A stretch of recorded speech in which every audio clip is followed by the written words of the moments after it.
নানির বাড়িতে বেড়াতে এসে পানিতে ডুবে 6 বছরের শিশুর মর্মান্তিক মৃত্যু।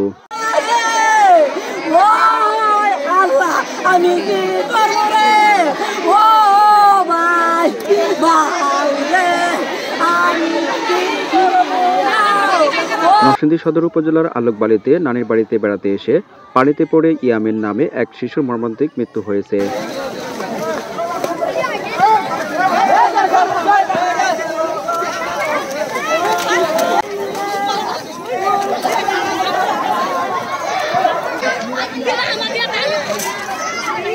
পারিবারিক সূত্রে জানা যায়, আজ বৃহস্পতিবার বিকাল 3টার পর থেকে নিখোঁজ ছিল ইয়ামিন। বাড়ির আশেপাশে খোঁজাখুঁজি করেও তাকে না পেয়ে পরে স্থানীয় মসজিদের মাইকে ঘোষণা দেওয়া হয়।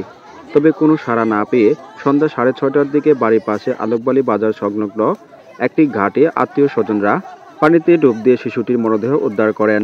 নিহত ইয়ামিন রায়পুরা উপজেলার বটতলী গ্রামের ইসমাইল মিয়ার ছেলে। এ বিষয়ে স্থানীয় ইউপি সদস্য হযরত আলী বলেন, আমিও শুনেছি ছেলেটি পানিতে পড়ে মারা গেছে। এ ঘটনায় পরিবার ও এলাকায় শোকের ছায়া নেমে এসেছে।